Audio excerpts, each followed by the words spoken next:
A warm welcome to all of you here today for a discussion on what is billed as Kashmir after Article 370 and the security implications following that decision. We have a distinguished panel which I will introduce a little later. Just a few words for me to say before we go into the discussions. Pakistan has been at war with us since 1947.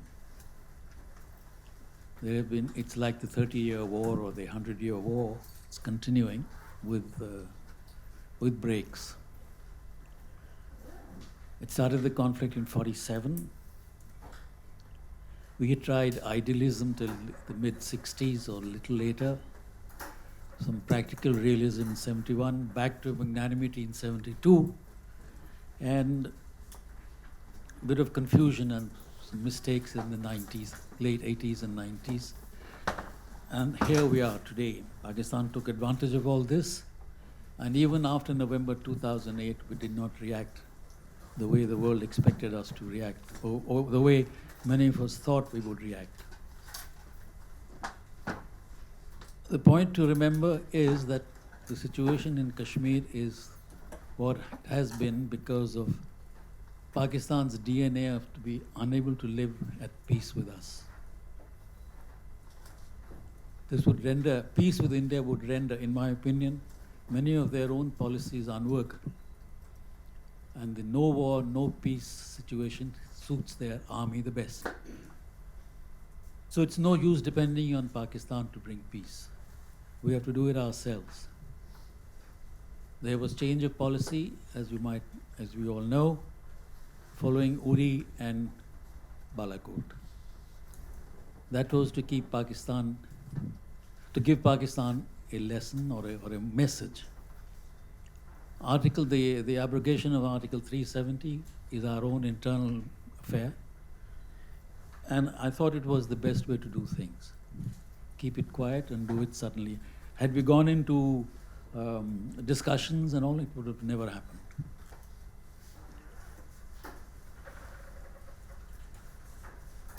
The problem is not just political or economic or social, it is also security. We have a neighbor who is not going to let us live in peace. For Pakistan, even the acquisition of a nuclear bomb has not apparently given it security enough. New Delhi had for long allowed Srinagar to run away with policies, with the agenda, which was, and we had a strange mixture of trying to remote control from Delhi, along with appeasement and coddling, which never works in a situation of insurgency or terrorism. Welcome.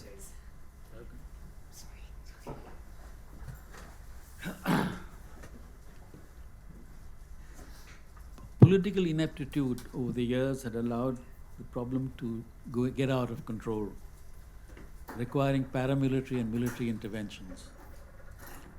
When this happens, then the first duty of the government is to restore the security. And by security, I don't mean just Z plus security for the few or pickets at road corners. Security in the total sense means security for the woman to see her child go to school and come back safe. It means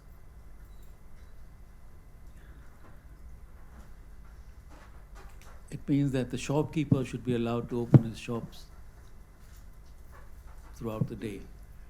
And if today's news is to be believed, the Times of India, shops were open full day yesterday, buses were plying, and situation was getting to be normal. Let's see how far this goes, how soon it is implemented. Terrorism is an ugly business. So to expect that the counter-terrorist will be an angel is a little difficult. There has to be firmness in these actions. Appeasement at the time of terror does not work. It only fuels terror. It's good to talk of human rights. One believes in that. But where was the world in 1990 when the Lashkar-e-Taiba gang raped a Kashmiri woman repeatedly, then killed her with a chainsaw while she was still alive? One didn't see human rights then or subsequently.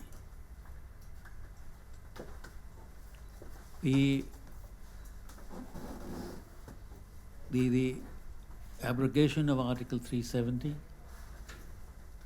is a step in the right direction. It would reduce the misuse of facilities that have been given to Kashmiri politicians all along. But it is no magic wand. It will take time for the situation to come back to normal. To discuss the implications of Article 370, we have a distinguished panel of four.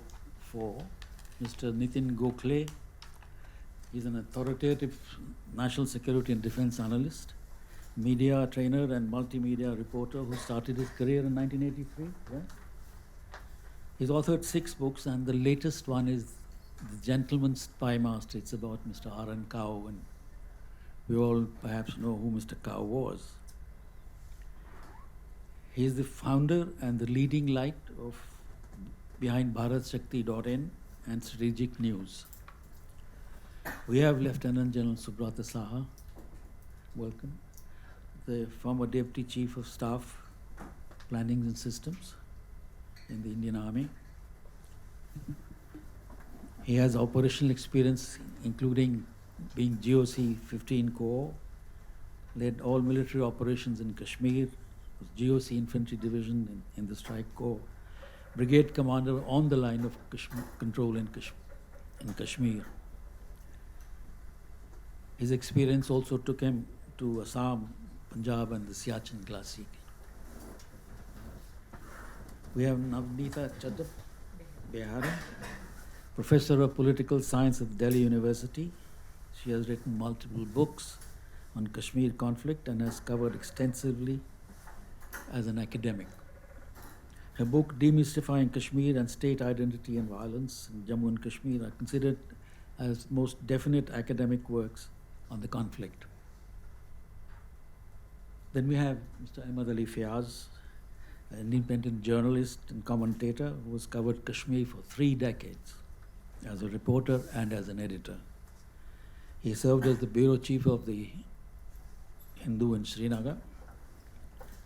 And Mr. Ahmed is also known for his what we call no-nonsense, non-partisan and objective analysis in Kashmir. We look forward to hearing from you. I think I will give the panelists 10 minutes each, and then thereafter we'll have about 45 minutes of discussions. I would request you to please switch off your mobile phones or at least place them in the silent mode. I begin with Mr. Gokhale. Thank you, sir. Good morning, ladies and gentlemen. In the presence of such experienced and dignitaries and luminaries who have probably studied Kashmir much more than I have, it's a daunting task to be the opening batsman on a winter morning, but nevertheless I'll attempt to put in my thoughts, and they're purely my thoughts and assessment. But before we look ahead, I think we should also look back a little bit on the 100 days that have gone past. And when the momentous decision was taken on August 5th, the narrative in the first week or 10 days was that Kashmir is going to erupt. There's going to be desertion from the police forces of the J&K police. There's going to be civilian employees boycott. There's going to be widespread protest and violence. You had doomsday scenarios painted everywhere, including my colleagues in the media.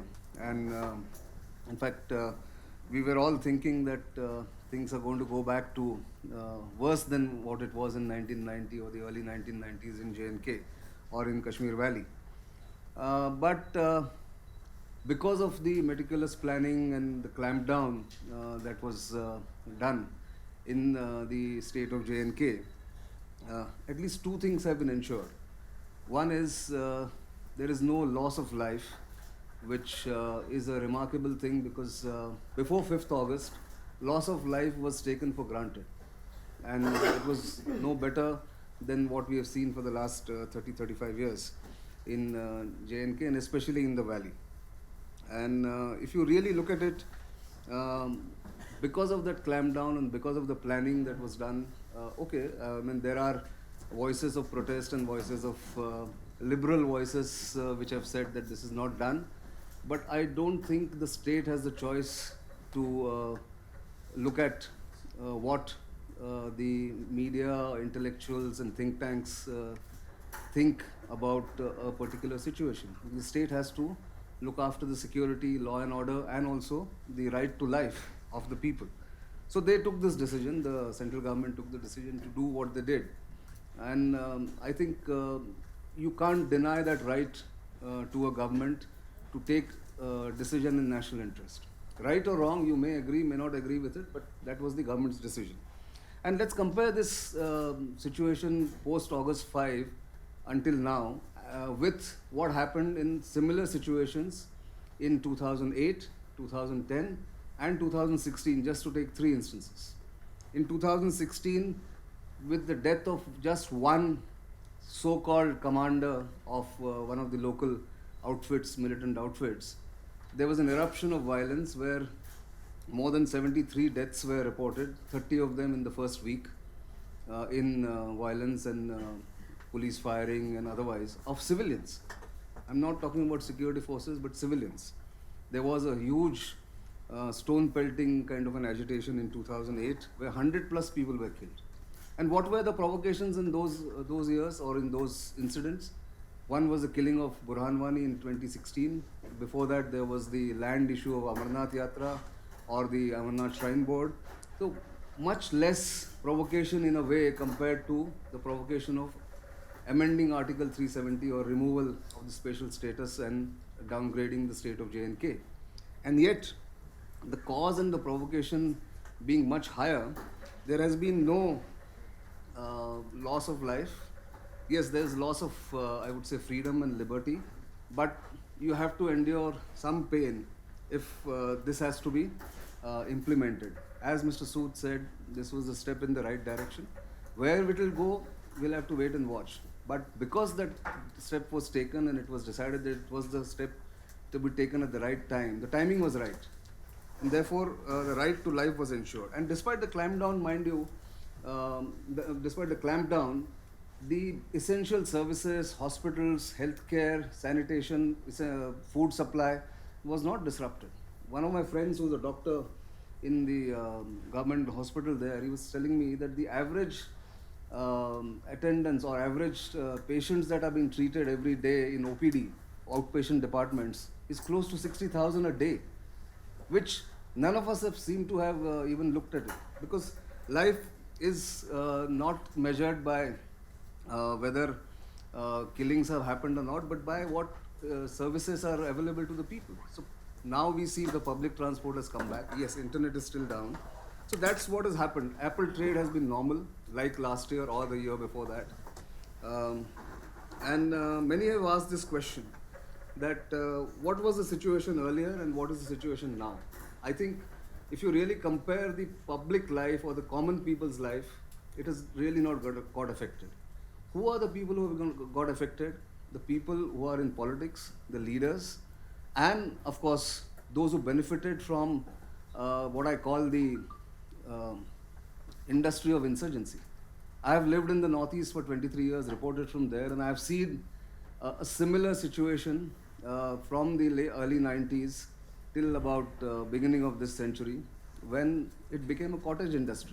Insurgency suited everybody. And that was exactly what was happening in Kashmir too. people who benefited are the ones who are making the most noise or are really protesting vehemently. This question has been asked to me, would you tolerate such a clampdown in Maharashtra where I come from?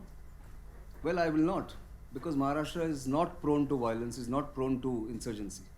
So, let's not compare and just say that your freedom has been curtailed, so, liberties have not been given to the people. Some pain has to be endured is my response to this question that happens. Let's also look at last 2 points here. No terror attack in the last 100 plus days. Of course, targeted killings of laborers and truck drivers have happened because they want to scare people. Pakistani provocation remains unabated. LOC is still active, in fact, maybe more active. Launch pads are still active for pushing in terrorists. So, for Pakistan, the whole thing came as a surprise that the status of Jammu and Kashmir has been lowered. It has been made into a union territory. And it will continue to provoke, abate, and support the insurgency, the terrorists coming into J&K. So what is the way forward, or what is the prognosis for the next 6 months? I think the winter has come early. Fortunately, and because of the meticulous planning and the security grid that is there, there has been no attack on security forces. Recruitment, I am told by friends in the security sector, has come down drastically, perhaps because the communication is down and there is no availability of weapons or even motivation for the youth, the local youth, to get there. So what is the next few months, what do they look like? They look like that the winter will give us a breather because passes will close and it's difficult to infiltrate, although attempts will be made. India must brace for some eruption in the summer, which is inevitable. I'm sure the establishment has looked at that possibility and that scenario. And there will, of course, be attempts to create trouble in the valley itself. Other two regions, Ladakh and Jammu, it's not such an issue. One final thought. There are tons of opinions and reams of articles written on what has been robbed from the people of Kashmir. Not so much of Jammu. Nobody talks about Jammu really. Everybody speaks about the Kashmir Valley. And I think we have to change our lens or our outlook. Let's not look at the entire scenario from the past. It's done and dusted. Article 370 has been amended. I don't know whether it should be called abrogated. It's amended. It remains on the statute books, but it's been amended and the provisions have been taken away from Jammu and Kashmir. There's no point debating whether it was right or wrong. Let's look ahead. And I think the challenge is going to be in terms of what the security scenario is going to be. But I think the state is well prepared, and this 100 days has given that breather where the anger would have dissipated, except for in some sections of the people. If you go to the rural areas and rural Kashmir and distant places in Kashmir, I think people have reconciled to it. Yes, there is frustration, there is anger, there is some sense of humiliation, unfortunately, because of the behavior of the people elsewhere in this country. But that is something that is to be expected in a democracy like India. But I think I'm optimistic that the situation is under control and things will pan out better. The life will be better in Jammu and Kashmir. That's what I want to say at the moment. Thank you. Well, some years of experience there. I'll actually go back to the agenda that Khalid, put out for all of us. And fundamentally, he makes 2 points in that agenda which I thought are important. Is Article 370 is very, doubtfully put it over there, that the government has called it the root cause for radicalism, separatism, and terrorism. I think that was the first point which he makes. And the second point that he makes is greater uncertainty looms. So therefore, are we going to see some kind of stability, or are we going to see, much prolonged bout of militancy? So I'll go by the agenda and try to stick to that. So let's take the first point, is Article 370 the root cause for radicalism, separatism, or terrorism? You'll have views depending on, your perspective of the history and your political leanings. I understand that. But my point for your consideration is, one thing is for certain, that ambiguity of identity that existed, that has been dealt with once and for all. Whether it is the Kashmiri, whether it is the rest of the country, that question mark, for example, am I rescuing an Indian in a situation of trouble? Am I protecting an Indian or am I protecting a Kashmiri? This doubt was there in minds on either side. Let's not have any doubts on that score. Nitin referred to reactions of the media in different parts of the country. We are all witness to the amount of antagonism which is there in so-called Indian media, national media, mainstream media. And why was that antagonism there? It was because of this doubt on are they Indians or not. So I think that is one, ambiguity which has been removed. And my sense is how beautifully or how wonderfully it is dealt with in the future will actually make sure whether we are able to take care of this as the cause for further radicalism, separatism, or terrorism. So I think that's part one. The second point, when he talks about greater uncertainty looms for the future, in any given situation, definitely in conflict, as indeed elsewhere, there are three fundamental issues. One is governance, whether it is in terms of politics, whether it is in terms of the administrative machinery, bureaucracy, call it what you will. And the second thing is economics. The third one is security. So if these are the three fundamentals, I'll try and approach it like that. If you look at it from the governance perspective, the fact that it has become a union territory, for some time for sure, you're going to see better accountability. And we are already seeing it. Like if you see the program, Back to the Villages, I think you talk to anybody in Kashmir, the fact that administrative officials have gone down to the villages, spoken to people, and have come back, that certainly has gone down well. But I agree with those questions which are there. Is it going to be sustained? How is the follow-up happening? That definitely will decide how good the governance is being dealt with. Now, more recently, post the panchayat elections, the block development elections that have taken place, you're perhaps all aware, I think we've had voting percentages on an average of around 98.3%, and even in South Kashmir that we keep hearing about, Anantnag had 90+%. If you come to Central Kashmir, Budgam had 94%, not to talk of Jammu, which had 99%, and Srinagar 100%. So if that is the kind of voting which has taken place, obviously people would expect some response. Today you speak to people in North Kashmir, for example, they're already talking about around 60 to 70 lakhs which has been credited into the panchayat accounts.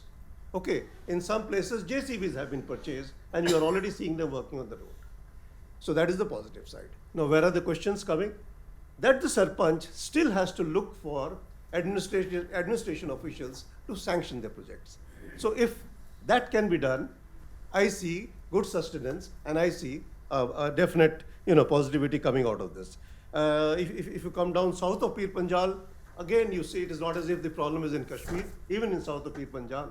If you go to the Poonch district and all, there are issues where finding the administration officials to be able to sanction projects and all remains a question. Now let's come to the economics. On the positive side, well, all these additional funds which are coming into the flow now is certainly going to make a difference. If you look at it from an individual perspective, Nitin mentioned about, okay, people thought JKP will revolt. And let's be honest, within the army, definitely people were concerned what happens to the boys of Jammu and Kashmir Light Infantry. And likewise, will state government officials stop coming to work? None of that happened. On the contrary, if you see, yes, there was that sense of restlessness for a while, which seems to be getting better now. And by and large, the fact that the scales are going to improve because of coming under the central government scales, I think there is a situation of hope. But that said, there is also a flip side. All that slush money which was coming out of corruption, which was coming out of the funding of terrorist activities, which was coming out of funding of separatist activities, all the actions which are happening via the NIA and all those financial action reports, that definitely has put a curb. So that money is not there in the circulation. It is being controlled. Obviously, the positive money, I don't think is as yet ready to sort of overtake the negative money, but how well it is managed to see that the individual economy is not hurt, I think would be important. Now let's come to the parameters of security. We heard some general observations from Nitin. Let me just start. I think the first reaction was a reaction of shock, and that followed by a reaction of surprise, and now we are seeing activities happening.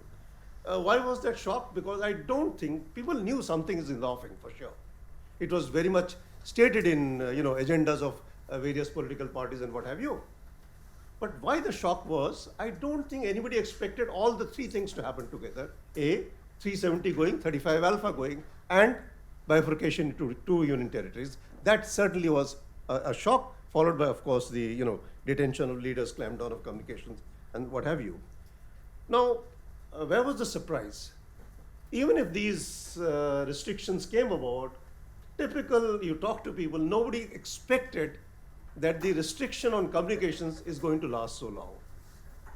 We've had additional security forces being inducted into Kashmir and going out of Kashmir, or for that matter, Jammu and Kashmir. But that they will last out for so long, that they will last through the winters, I think certainly has taken people by surprise, both here and of course the masters and the handlers in Kashmir. If you look at the reactions, for example, because of this reaction of shock, surprise, and what have you, through August, we had all of 4 terrorist-initiated incidents in Kashmir.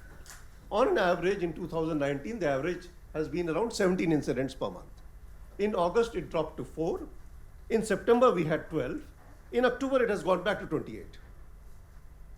But if you see the pattern of the incidents, the way they have happened, 11 incidents were against apple trade, whether it was against the grower, whether it was against the trader, whether it was against the driver or the mover of the apple.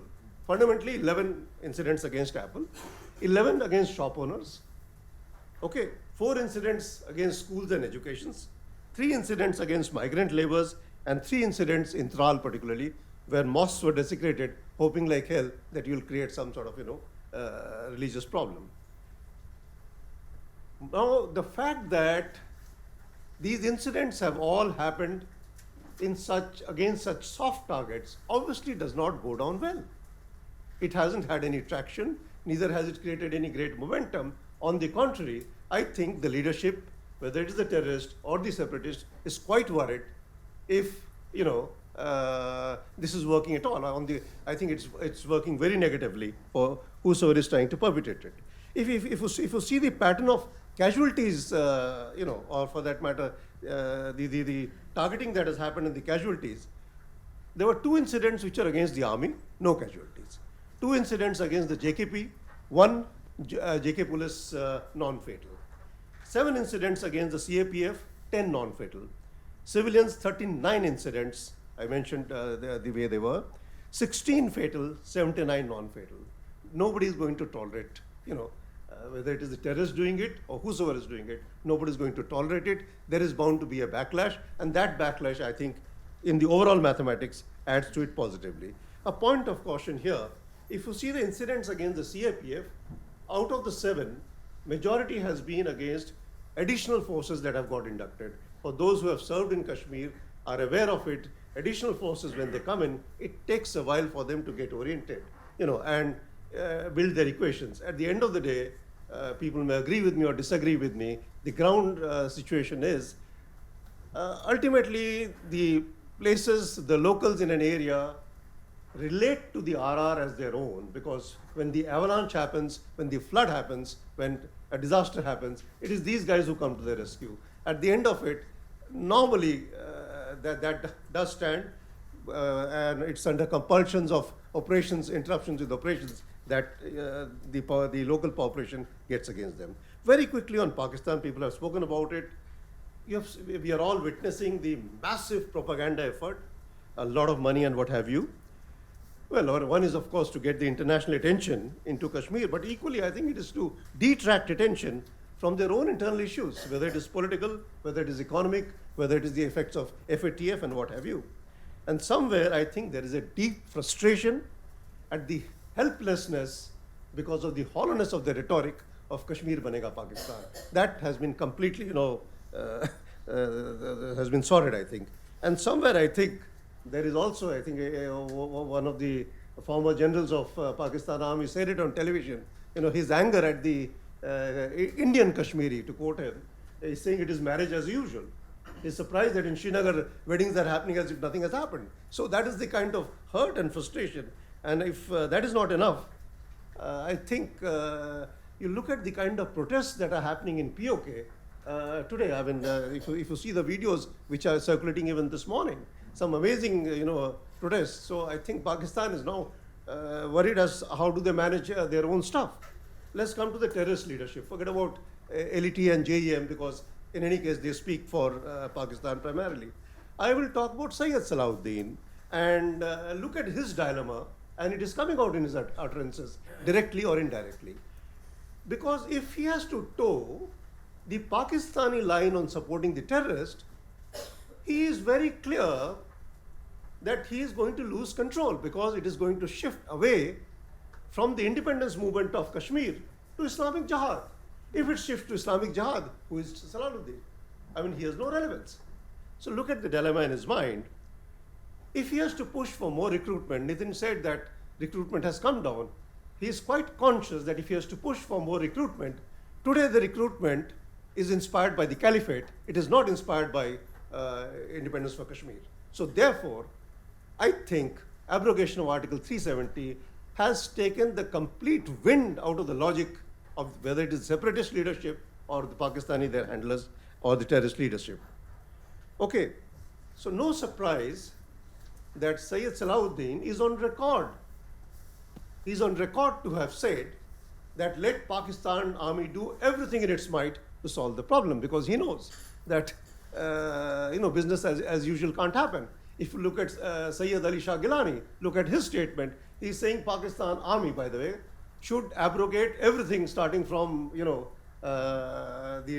ceasefire, from ceasefire to nuclear to ceasefire. I mean, they must abrogate all agreements, including even Shimla, in dealing with India. So there we are.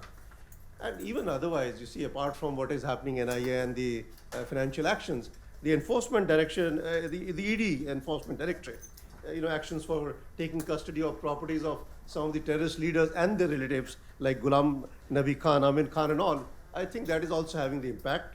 And in many ways, what is hurting most is the fact that now they can be moved to any jail in India.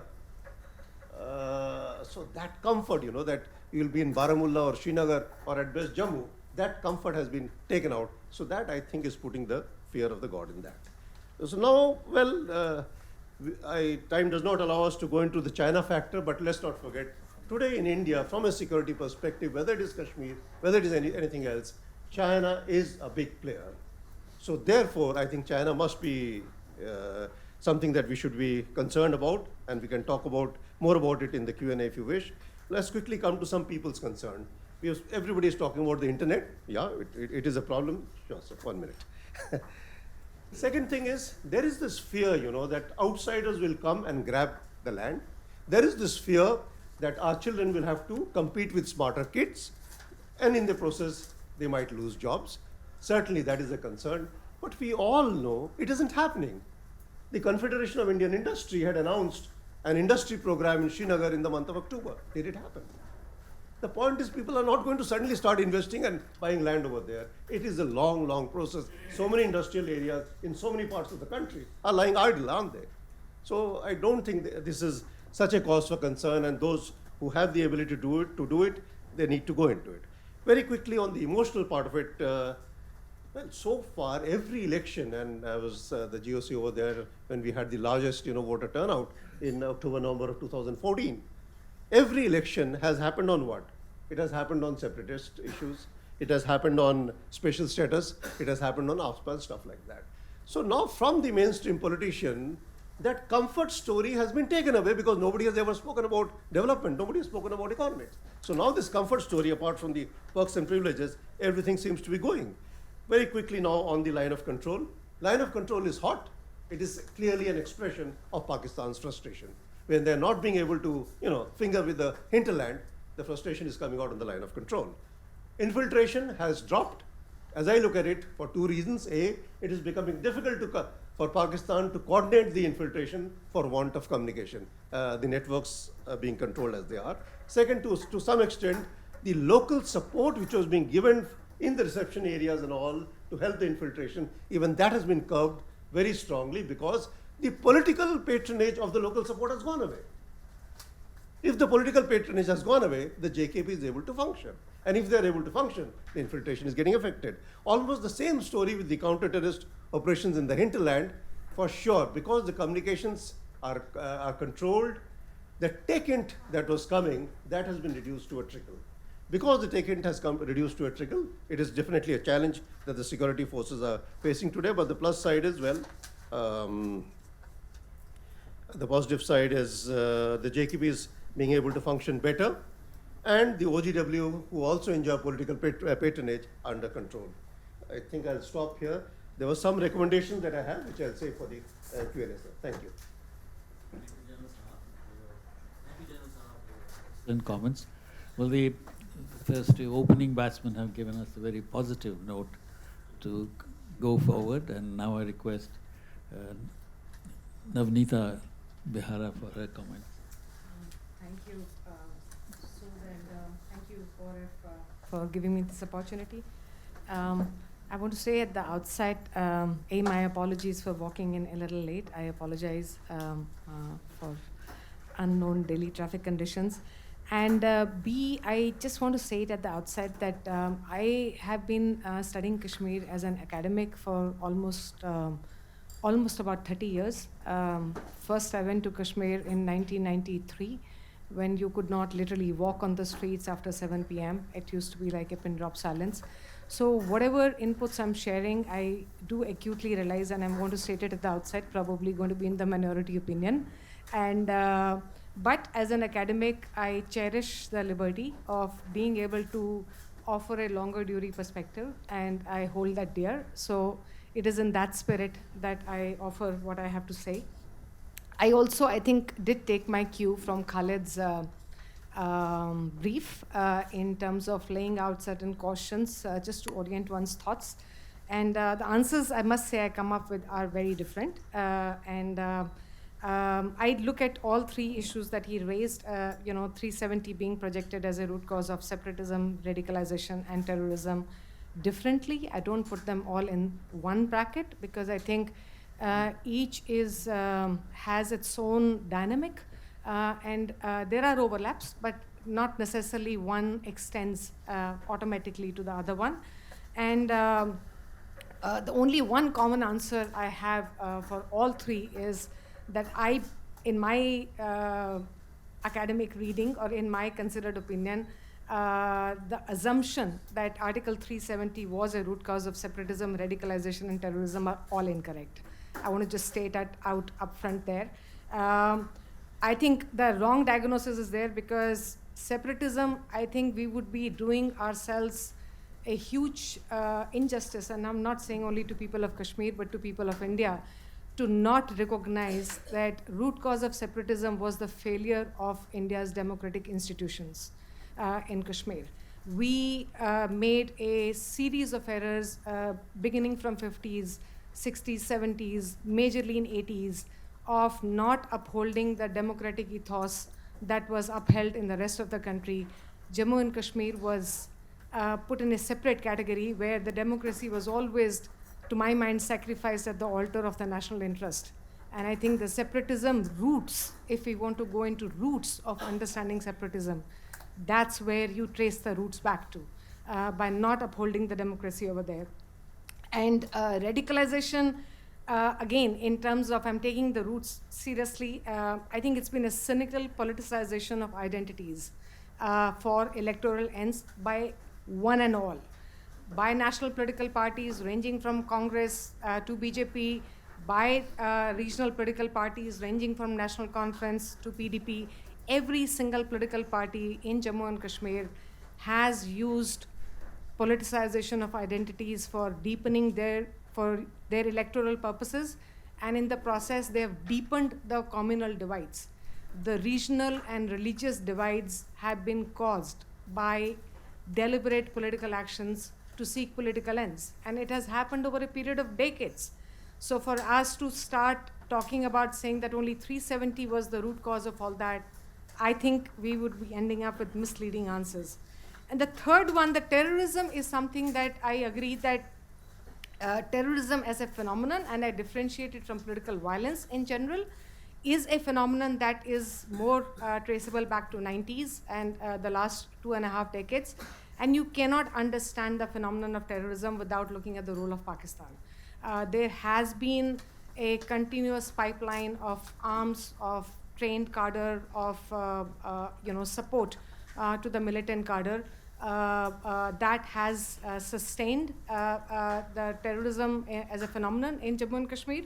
But as an Indian state, personally, I find that if we have to look at finding a solution to the terror problem, we have taken pride, and I have been arguing this, that India's resilience of India's democratic institutions and willingness to learn from its mistakes is the one potent political weapon we have had to be able to tackle terrorism, to be able to tackle separatism, to be able to tackle all the challenges that have come in our way.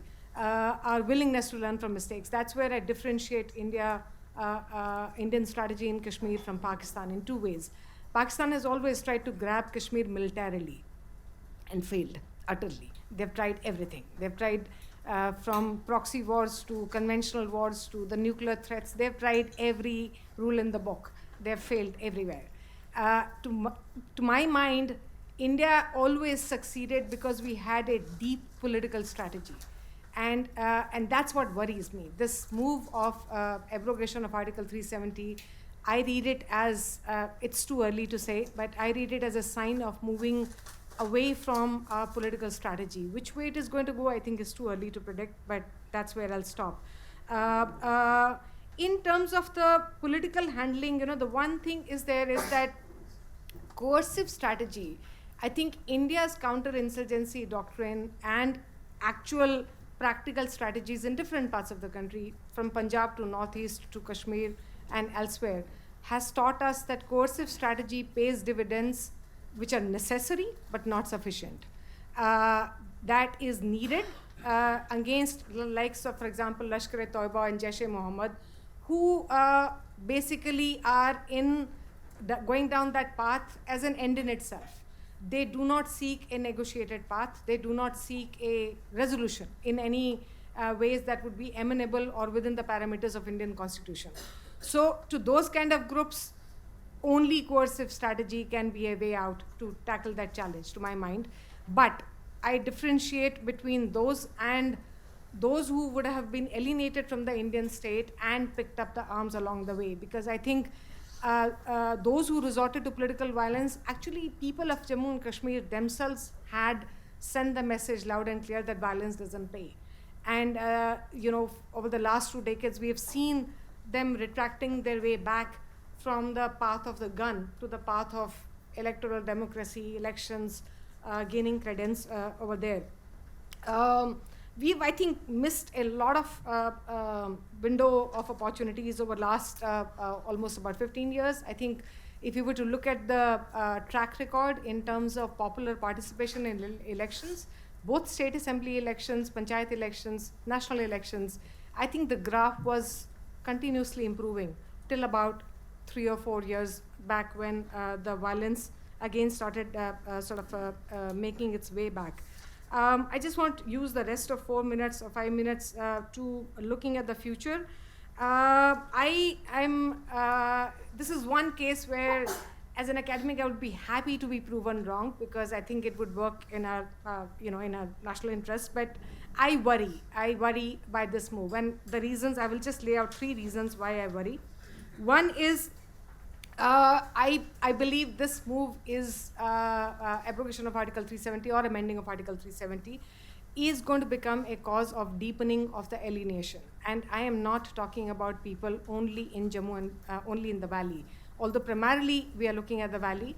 But I completely take the point well that we do need to change, and I have myself argued from my early books that you cannot ignore Jammu and Ladakh by only focusing on valley. In fact, all our political analysis get proven wrong if we don't take the three regions together. You have to take the three regions together to be able to come to some kind of an understanding. But, and there is no doubt in my mind that the alienation is going to be more at the moment in Valley, and I would say Kargil too. It's being left out on a radar screen. In Ladakh, Leh was celebrating the Union Territory status. Kargil was under a virtual clampdown. The moment the clampdown was removed, we had protests coming back there. And I do believe that Kargilis correctly feel that they've lost the gains of the Autonomous Hill Council. Union Territory as a political structure goes against the grain of the devolution of powers that the Autonomous Hill Council had offered a very successful example of. Although we are saying that, we are not saying the government hasn't said that the Autonomous Hill Council is being removed. The Union Territory is supposed to act in concurrence with the Autonomous Hill Council. Remains to be seen as to how it will play out. But that's something that I just wanted to flag on the screen. One sign of the deepening alienation about the ground situation, and my two other colleagues have already spoken at length, so I'm not going to go in detail about the ground situation, but I just want to put out one marker. There has been, without any political leadership, either from the mainstream political leaders or from Hurriyat or from terrorist leadership, any kind, you witnessed a civilian curfew voluntarily observed by people of the valley for more than 100 days now. People are losing their business, people are losing their livelihoods. If despite all that, if we were to assume that they are still not opening their shops only because of fear, I think we would be misreading the situation. There is a sullen anger out there, and my worst fear is that there is a meticulous planning that has gone in, and there is a deep anger against the local political leadership, which is very well founded. And it's good to have that anger being vented. If they are talking against the local political leadership, saying serves them right, if they've all been put behind the bars, they get a taste of their own medicine. That's a common person's response. But that's a local dynamic that is playing out. And I would look to Ahmed and Bashir Saab to talk more about that, so I'm not going to go in more detail. But I think the coercive strategy in Indian experience throughout India tells us it only works if it goes hand in hand with the political strategy. Danda without a dialogue doesn't work. Danda works only when the dialogue is also there. At the moment, we haven't had any indication of the dialogue coming. Right now, it's Danda out there. So I think I would look forward to some indications as to when is the dialogue coming. And the second element that I want to just talk about is, and I have 2 minutes? A couple of minutes? Yeah. Okay, just 2 or 3 minutes. I'll just, to us, yeah, I know. I think basically, I just want to conclude by saying that what is the strategy that has always worked in India's favor? What has worked in India's favor for last 50 years is that we promised them a secular, federal, and a democratic India. I think if we stick to our fundamentals in our promise to people of Jammu and Kashmir, and I'm talking about all the people of Jammu and Kashmir in all three regions, I think we will stand good. But is that happening? At this point of time, the move what it has done is, it's discredited not just the political players, it's discredited the path of political process, which is far more worrying than just discrediting political leaders. Yes, I agree that, Abdullahs and Muftis, but they were also elected leaders. You cannot deny that. And these were political parties that had been in alliance with all the nationalist political parties, ranging from Congress to Bharatiya Janata Party. So all these parties which were kosher 2 years earlier, how can they suddenly be labeled in all one lens of being anti-nationals? You have to view them as political representatives, because that's what they were. They were elected representatives of people of Jammu and Kashmir, for good or bad. You got to deal with whosoever they are. That's the first principle of democracy that you have out there. So I think if, in the coming days and months, we see a move towards restoring the democracy, and I am talking about democracy not in terms of panchayat elections, I'm talking about the move from the UT to restoring the statehood and the state legislative assembly. That is the right forum for a state of Jammu and Kashmir. It'll take months, it may take years. And I just want to conclude by saying, I think we should reserve our judgment on the longer duty significance of this move. It's not going to be weeks and months, it's going to be years before we understand the true significance and implications of this move. I really hope it does work out in a positive way. I am waiting and watching, and that's what my sort of parting word is. Wait and watch as to what it is going, because I think few weeks and few months are too short a time span in a nation's evolution. We need to be patient, and we need to just see as to what augurs in the years to come. Thank you. Comments? I think 10, 12 minutes are far too short for a topic like this, so I'm sorry if I've had to curtail everybody. A note of caution has come from Navnita about what the future will hold for us. I now leave it to Mr. Fayyaz to give us his perspective on the situation. Thank you. Can I speak for 15 minutes? Yeah. All right. Okay. Welcome. Ladies and gentlemen, I come from the ground zero of Kashmir. We have experienced what has happened there much more than anyone else, because almost all of you have read about Kashmir. Some of you attempted to go there, and there was a lot of politics in it, and some people were not allowed to go, and some created a situation where they would say that we are not being allowed to go there. So there was a lot of politics. We have seen that it was not what most of us read in newspapers and media. As a resident of that place permanently, I have not moved out of that place in the last 15 weeks. I can tell you that in the first 3 weeks, it was total lockdown. You can call it curfew. Government called it restrictions. I call it curfew with our declaration. But thereafter, there were some changes. They said that restrictions have been removed. They never said that it was curfew. But for the first 3 weeks, I can say incontrovertible evidences of it that it was curfew. After every 50 meters, there was concertina wire, and we found it very difficult to travel from our offices to our homes to our offices, or even to go to the media center. One odd was created there at a hotel in Srinagar. Almost all the hotels were shut. We didn't have access to internet. We didn't know what exactly is being published in the newspapers and what's there being reported by the newspapers. Sometimes we got access from the media center and from courtesy from some of our friends who had the facility. And we saw the reports in the international media. They were completely erroneous. They were not factual. That there was misrepresentation of facts. It was a complete polarization. A set of the journalists and writers trying to project it that this is complete normality in Kashmir. The security forces are holding the control. India has done the best of its actions and the boldest of its actions in Kashmir. And on the other side, saying that this is a complete lockdown. Nobody is being allowed to move out of home. There is a medical emergency. Nobody is being allowed to go to the courts. I myself reported it for the Quint on 28th of this August. And when I went to the High Court of Jammu and Kashmir, I saw there are only 3 government advocates. There were no petitioners. On that point of time, people were saying that courts are functioning. Courts, yes, they were functioning. All the judges were there. There were no petitioners. But last week, before coming to this place, I again went to the Jammu and Kashmir High Court. It was a crowd of litigants and the lawyers, and everybody was there.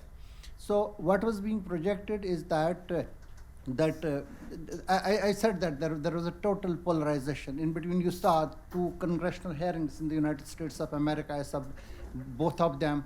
One set of speakers trying to portray that everything is normal in Kashmir, and others saying that this is complete repression.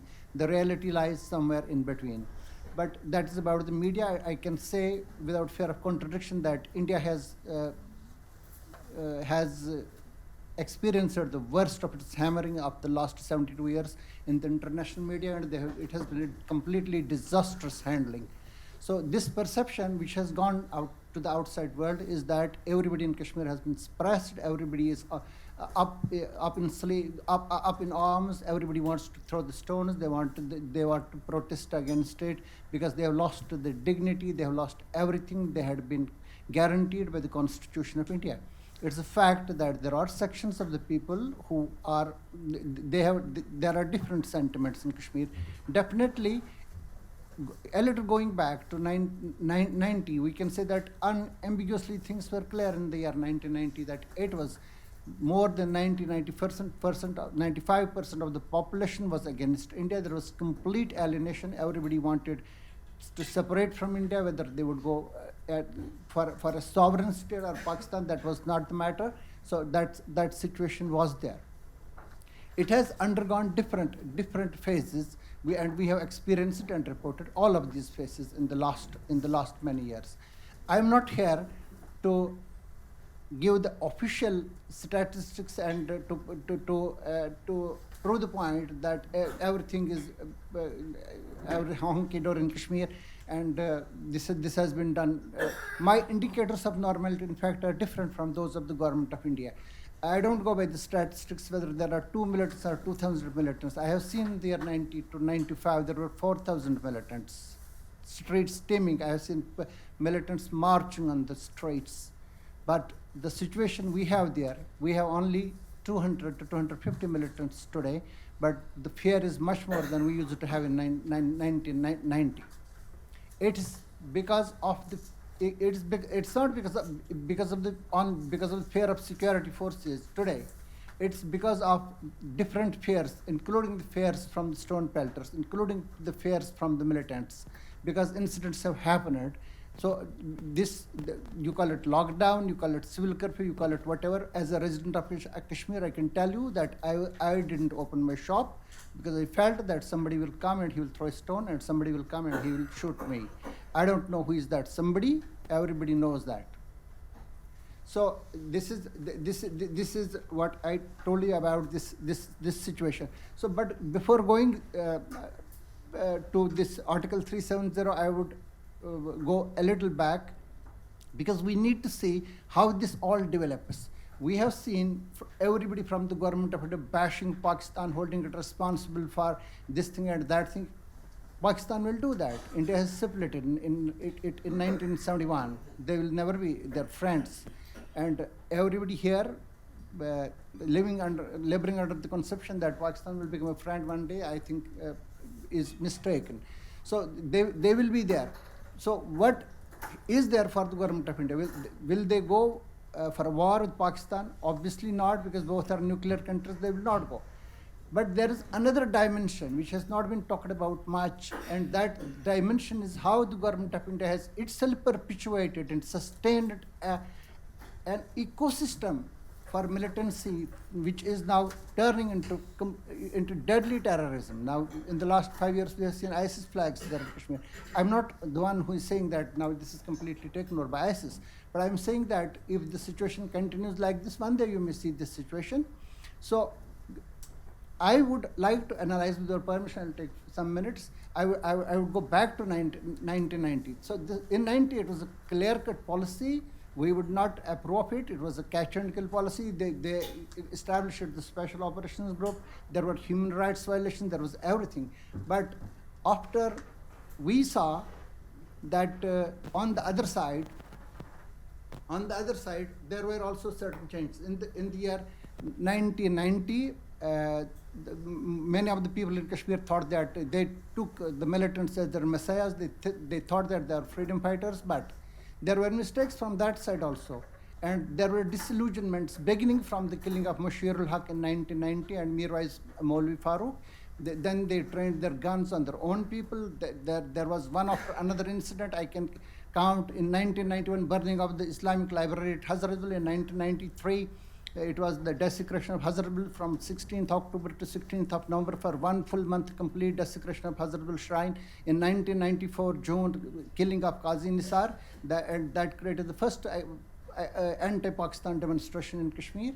And in 1995, May, this burning of the entire Sarar Sharif town, and everybody there did hold Pakistani militants, including Major Mastugul, responsible for the situation that was created there. So these were the incidents which made the 1996 elections possible. Otherwise, even my editors would not agree to me that India would ever hold the elections. So this disillusionment became phenomenal. In the year 1996, I myself went out of my home and I saw one day about 5,000 youths playing cricket in the polo ground in Srinagar, and I saw 7 of the separatist leaders. It was undivided Hurriyat conference that time. I saw them holding a banner going to the United Nations Military Observer Group, and not a single boy paying any attention towards them, not one of them. So the 1996 elections took place that time. Many of us reported that there is coercion, they are dragging the people out of their homes, there is pressure from the government of India that everybody must come out. But I can say, without fear of contradiction, that many of the people wanted to vote, and they created a government in 1996. And in 1996 to 2002, one person, that was Farooq Abdullah, who you can hold responsible for many hours and sins in Kashmir, but he contested Pakistani narratives, separatist narratives politically. In 1999, there was a radical change in the policy. Government of India created a political party, and it's not bad. They can create, diversification is there, diversity is there in the democracy, there is dissent, there is everything.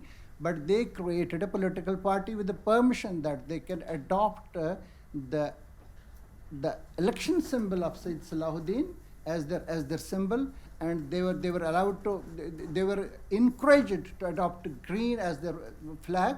And then there was a complete separatist narrative. They believed that they would win over the separatists, they would steal their spaces, but it didn't happen. I have myself seen how the separatists became part and parcel of the government for many years. And in the year 2008, we saw how the People's Democratic Party that time created a situation because two of their own ministers had allotted land to Amarnath Shrine Board. And Mr. Ghulam Nabi Azad, who was the chief minister at that time, he was warned by Mufti Muhammad Said, his own partner, not by going to his kitchen and telling him there, no, through media, that if you don't withdraw this decision, this order, so we will withdraw support. So it created a new atmosphere in Kashmir from 2008, and it went up to 2010. And in between, we saw 2 agitations in which 100 each people died in 2008 and 2009.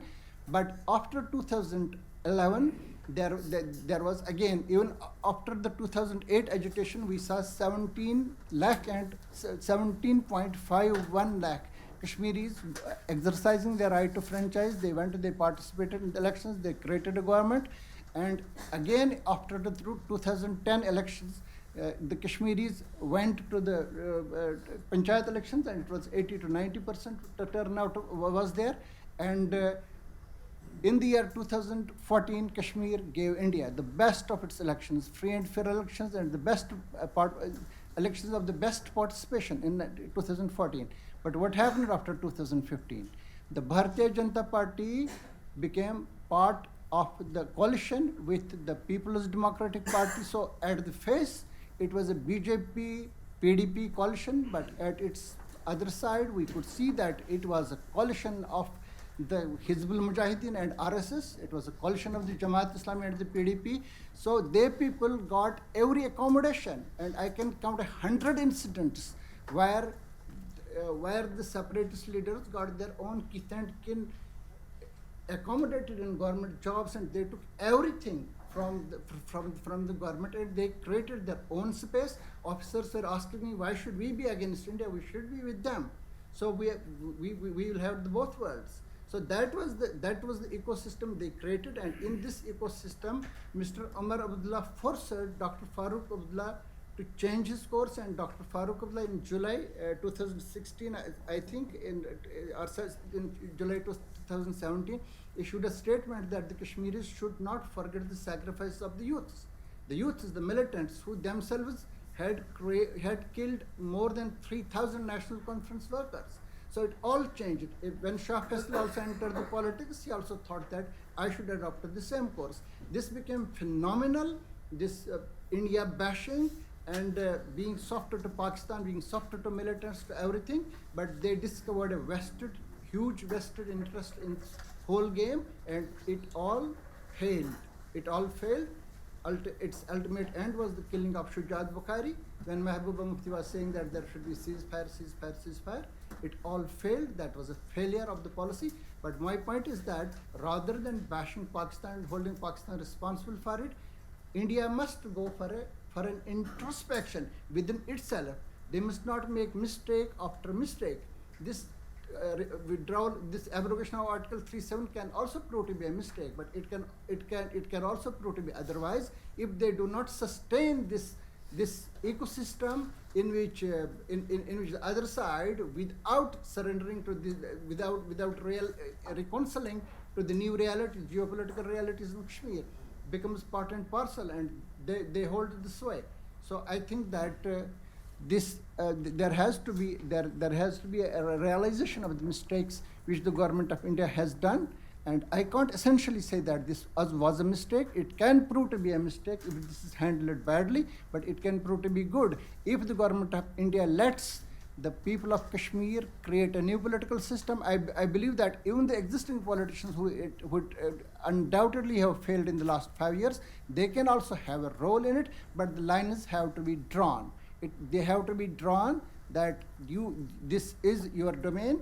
You don't go for this soft separatism and all that, because the mainstream as well as the separatist politicians, they are very safe in it, but the common Kashmiri, they are the sufferers, and they are going through the worst kind of the tribulation because of these mistakes. Thank you.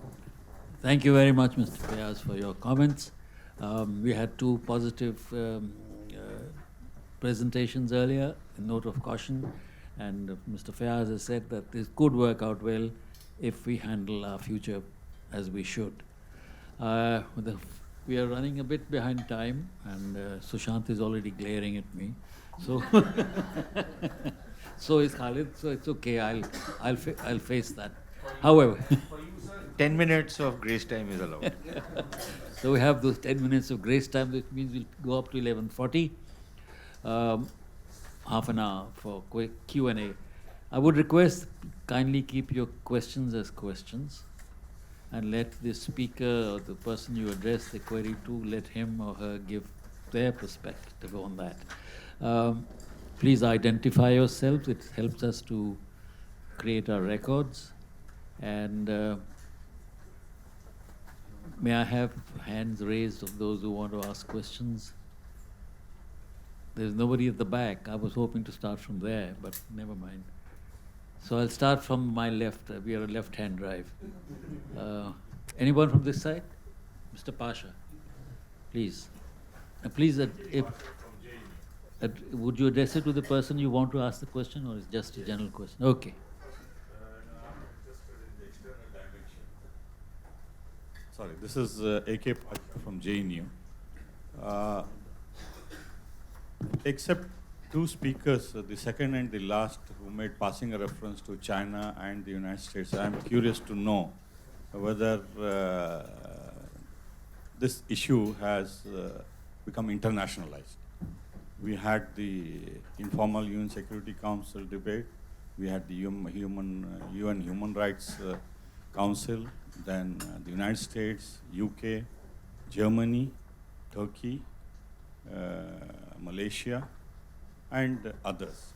What exactly is the situation? You referred, Mr. Chair, you referred to the continuous war since '47.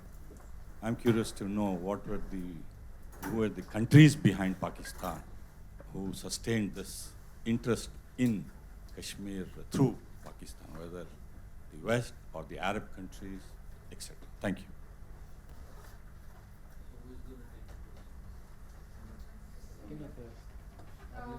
I'll give a very quick answer. The countries behind Pakistan has been depending on which phase of the history you're looking at. Cold War period, United States of America, China has always been there. But in terms of whether the issue has been internationalized right now, a very quick answer is at the state-to-state level diplomacy, I think India has been incredible in its success in terms of warding off any public statements from most of the countries, barring now, of course, Germany and Finland and others are speaking up. I think where we are losing our battle is the general international narrative that is being put forward. And that is something that we are not beyond our control. Media everywhere, whether it's New York Times or European newspapers or Asian newspapers, have been highlighting Kashmir in a way that hasn't happened for the last 70 years. But that can again change, because this is all addressed to basically the situation in the valley. So if we were to handle the situation right now, the narrative in the international media too may change in the near future.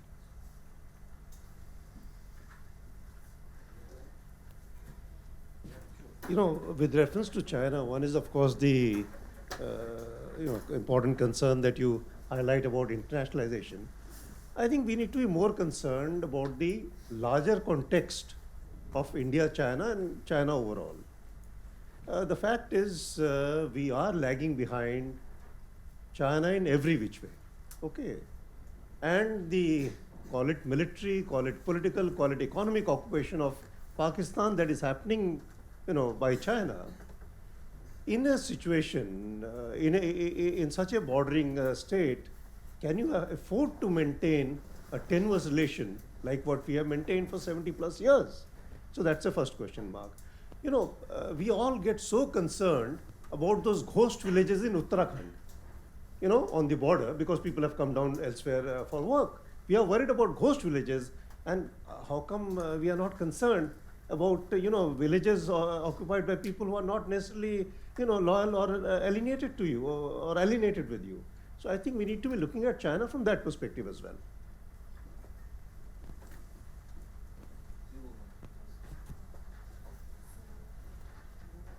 My name is Dr. Ansimar Kaur. I'm from Ahmed University. Yeah. My question is addressed to Lieutenant General Subrata Saha. Sir, you just mentioned in your presentation that because of the abrogation of Article 370, the infiltration in the valley has come down and the political patronage has eroded. Now, would you believe that this is because of the clampdown on the political leaders, and as and when the normal political activity will be restored in the valley and all over Jammu and Kashmir, the political patronage that we're talking about, whether in terms of the elected representatives or in terms of the separatist leaders, will that political patronage re-emerge, or is it a permanent clampdown on the political patronage that Article 370 aims to achieve in the longer run? Thank you. Thank you, Professor, for the question. See, first of all, I don't think existence, abrogation, or amendment of Article 370 can be a panacea for all problems. Political patronage for such elements of the society is there across the country. I would go on to say even across the world, right? So the fact is, because of the current circumstances, the JKP is able to deliver much better. So when it comes to and I mentioned the reception areas, because how those OGWs would function, because somewhere they knew that, okay, fine, there is a certain amount of check by the army, certain amount of check by the Rashtriya Rifles, but the JKP is there to take care of me in case I get into trouble. Now with that patronage having been removed, so that local support is getting difficult. So therefore, it is kind of having an impact on the infiltration in terms of reduction. Second thing is, because the communication network is not there, a lot of coordination was taking place from across the line of control for the infiltration. That clearly is affected. So there is no doubt that this is what is helping in bringing down the infiltration. Despite all the attempts and all kinds of figures you must have seen in the media, people are talking about waiting to infiltrate. So that's how the effect is coming on the infiltration rate.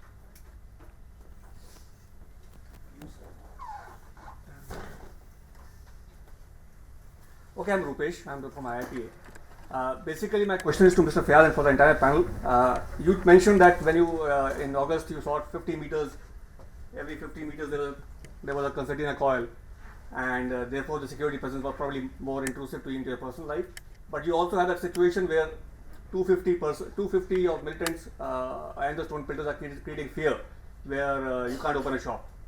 So how does these two meet? How do we reduce the security footprint so that it is not intrusive for the common Kashmiri, but still meet the security requirements? And the point is that I can tell you very honestly, as someone who has reported Kashmir in the last 30 years, that no amount of force can keep the Kashmiris indoors, behind their doors. This was not only because of the 150 battalions of the companies of this Central Reserve Police Force that Srinagar was silent. It was because of this thing that the average Kashmiri who is not blind to the geopolitical realities, he knows that the Pakistan is not the Pakistan of the 1970s, not even that of the 1980s. It knows that this is a haven for terrorism today. So they know it that we are not going to get anything out of that country. But they are not allowed to come out of that particular atmosphere by the government of India, by the politicians who have ruled Kashmir.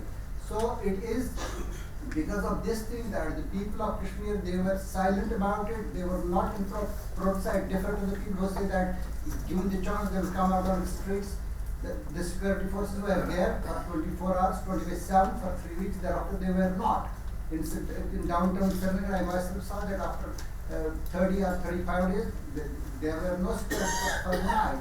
There were some very few incidents of the stone throwing there in Srinagar, but this stone pelting was no match to that of 2016 or 2010 or 2008.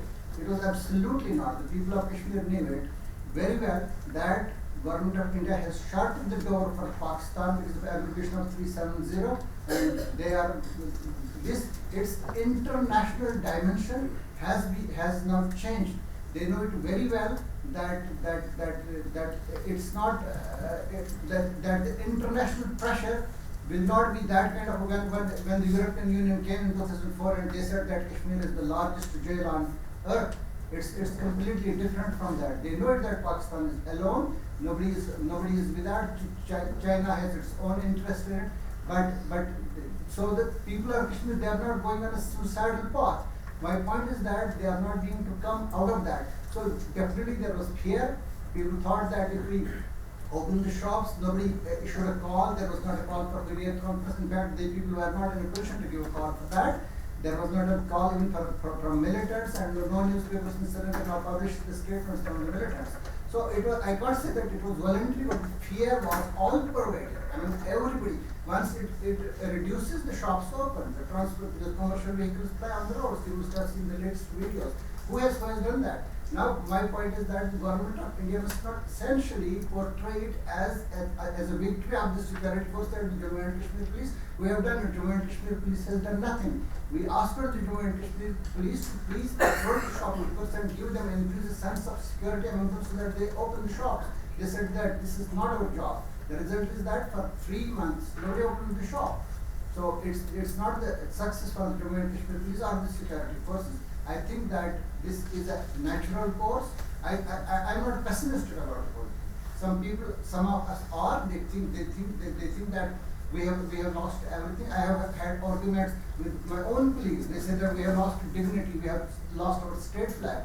I asked my own colleagues that how many times have you had your state flag on your rooftops or in a demonstration at red flag with 3 these lines behind it. I asked them how many times did you play the national anthem of Kashmir, Lahrai Kashmir Ki Jhande. I have seen it in 2002 when Umar Abdullah was coronated as the National Conference President, and also on video in California when there was a match between the Kashmiris and Kashmiris there in the United States. Where is that? Where is their dignity? So it's a fact that there is a section of the people in Kashmir who, it was 95% and they want to separate it, they want to separate from India. It's settled there, nobody knows how much they are today, but I can say that there is a fairly good constituency for peace and development today, which India has failed to exploit because of its own mistakes and erroneous policy making. You, sir. Yes. I'm Brigadier Sachin Malik. My question is for Dr. Behera. Ma'am, during your talk, you spoke about the LEP and the Jaish-e-Mohammed as, one kind of a terrorist group. And then you said you had other terrorist groups. In fact, if I can recollect exactly, people who have taken up guns for Azadi. So are we trying to draw a distinction between bad terrorists and perhaps not so bad terrorists, keeping in mind the fact that some of these other terrorist groups have really been responsible for some of the worst and most heinous crimes? There is no difference between a bad terrorist and a good terrorist in my mind. A terrorist is a terrorist because he's using political violence against innocent civilians and must be felt with the force and the legitimate arm of the state that is required. What I was trying to distinguish was that militant groups which draw their sustenance completely from across the border, like Lashkar-e-Taiba and Jaish-e-Mohammed, with them you have no room for negotiations because they are in there for the, call it thousand cuts policies or violence for the end, that itself is an end in itself.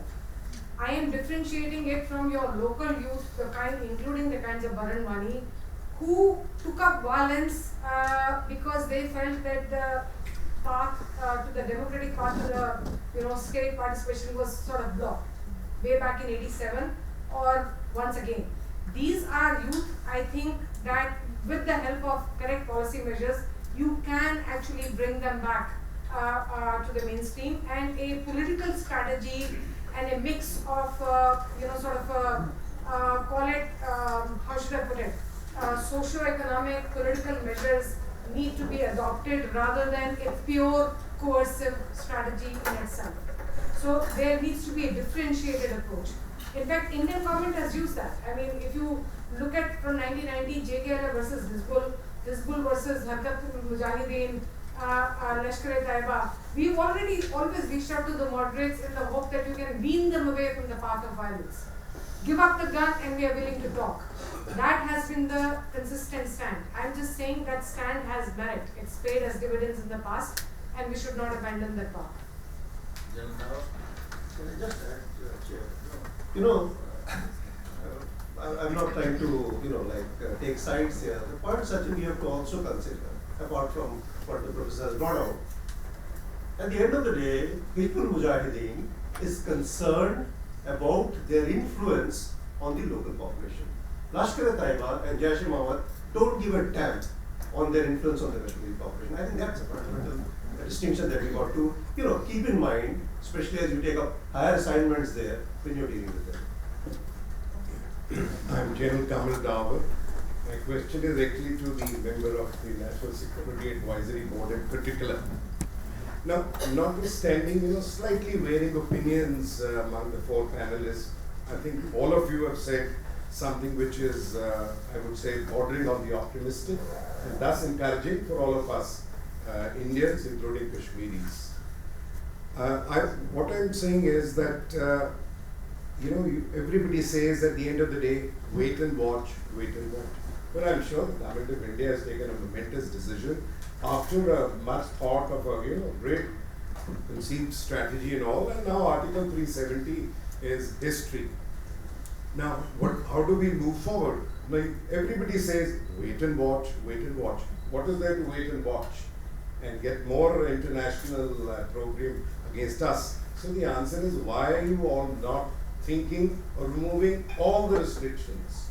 Of course, the security preparedness along the line of control, taken your counterinsurgency grids if you want to do anything more, having ensured your security preparedness of a very high order, let's face the music, let's open everything, and you will find that things will become normal in the regular course. And as Mr. Fayyaz, who also, despite whatever views he has expressed, which I think we must give credence to it, also is very encouraging by saying that the Indian state may have made mistakes in the past. Let's not keep repeating them. Why are we delaying, is my question primarily. Thank you. I must clarify, sir, the National Security Advisory Board does not take these decisions. But that's I must I appreciate the point which you are making that, why continue with the clamp down? If you ask me, very frankly, first part of it is the internet. Now that we have come this far, it's only a matter of time when the internet also will get opened. Because ultimately, internet is becoming such a sore point, it has got to be dealt with. In doing so, as it is we are seeing, this process of re-registering, which is happening to the mobile phones, from prepaid, you have to re-register to get a postpaid and all.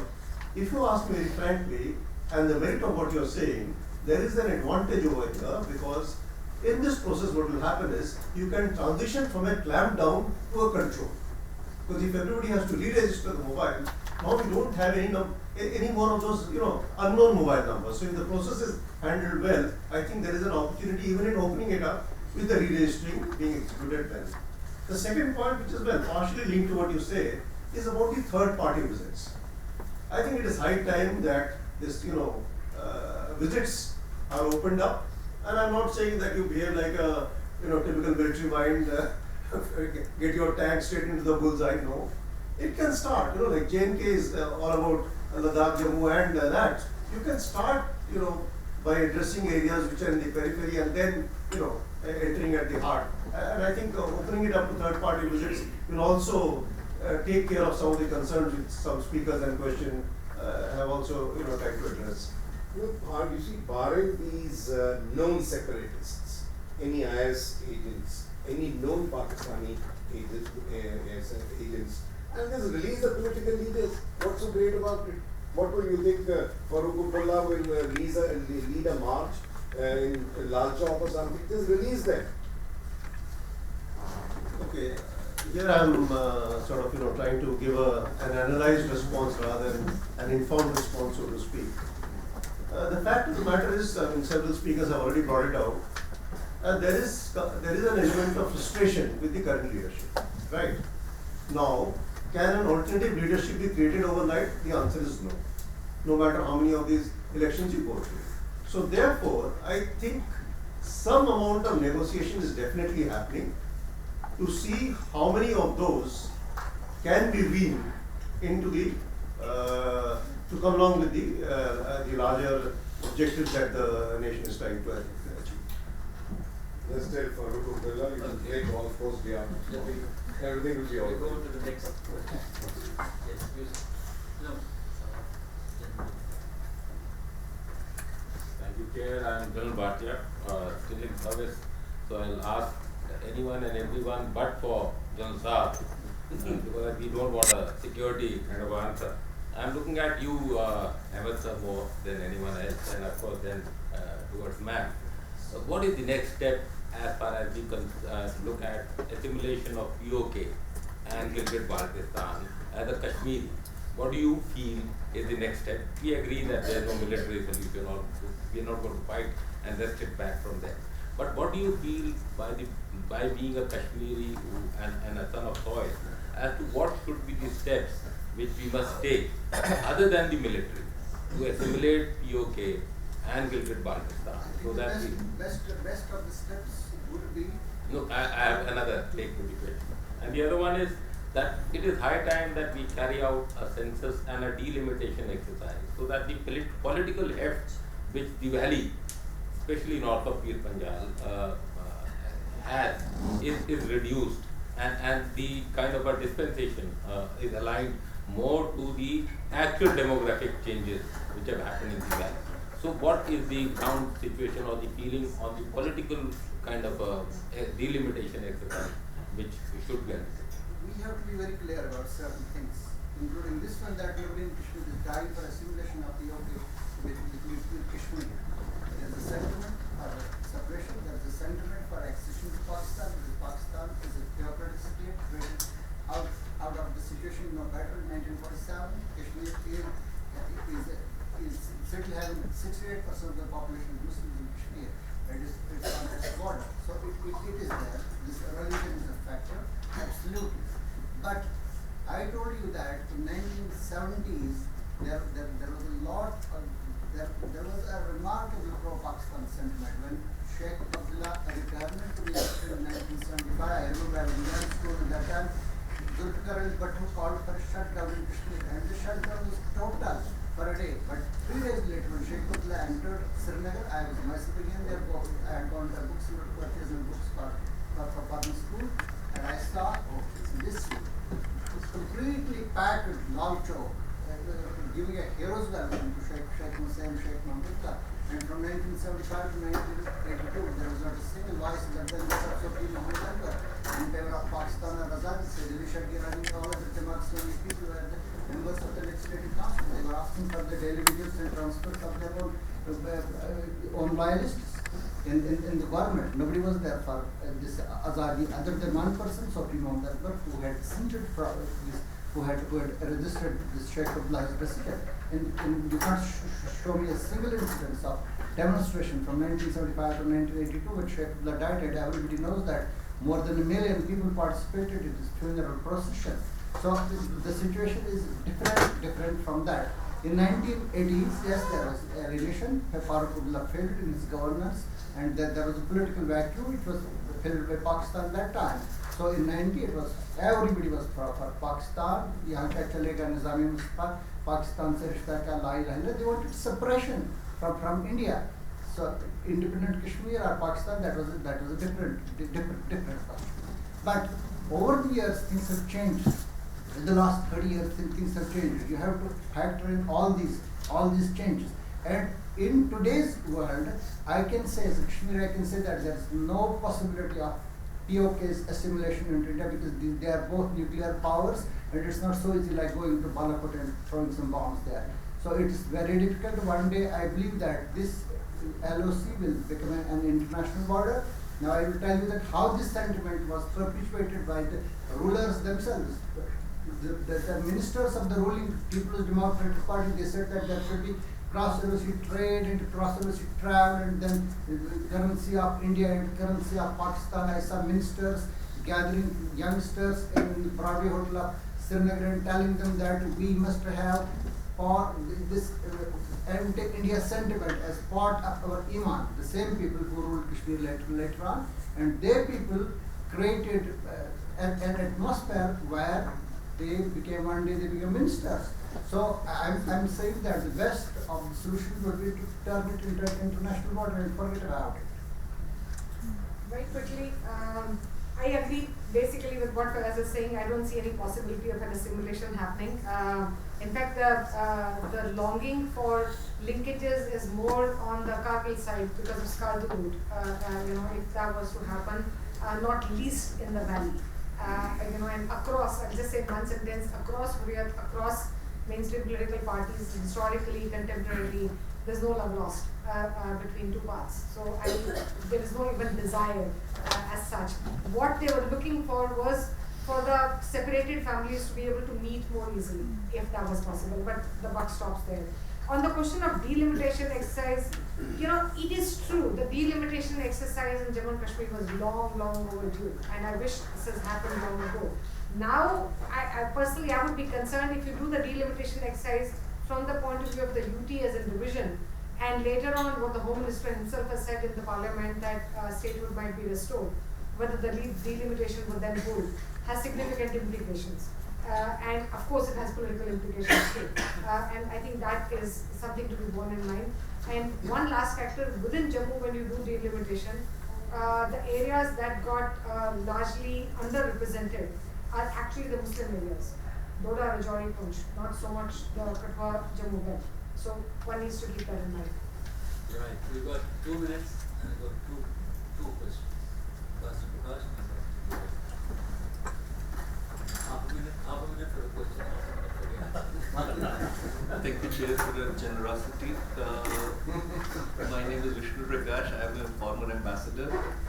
For those of us who bemoan the fact that we have lost the narrative in the Western media, I would only like to remind everybody that a venerable newspaper called Washington Post called Baghdadi, who was a murderer and IS chief, austere Islamic scholar. So if you have lost that Western media narrative, I'm very happy.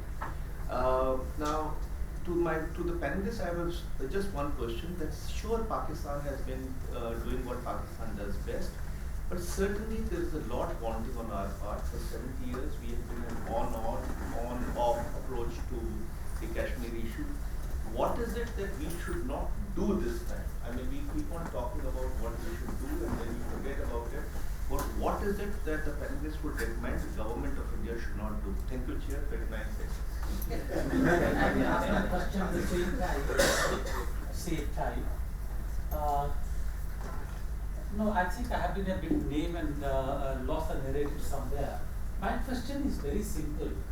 I may have my own views on the need to take certain hard measures to control the situation in Jammu and Kashmir. But how necessary was it to amend the Article 370 to do all this?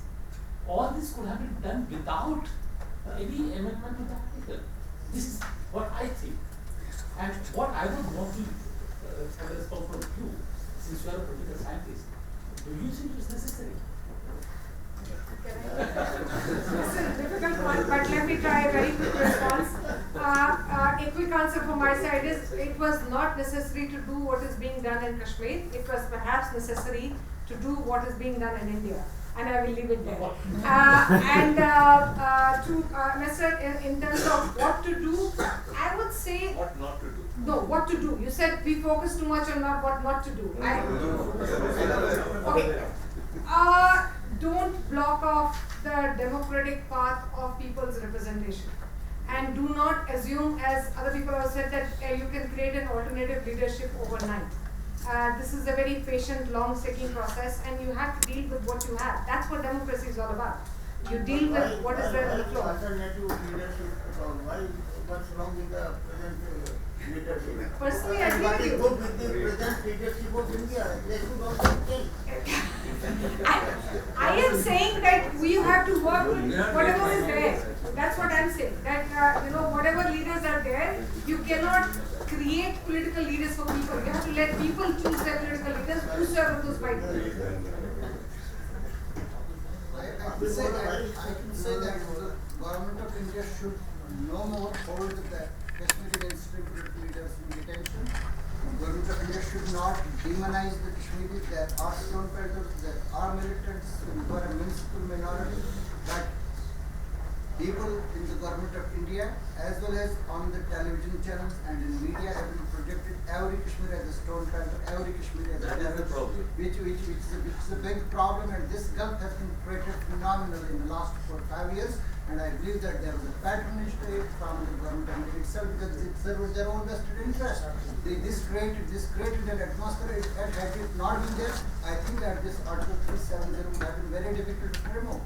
It all made things easy for them. I certainly believe that the people of Kashmir who were brought from Kashmir and brought on the television channels and asked to abuse the Indian democratic institutions and Indian state and everybody Indian, and they were their agents, and they made their job easy.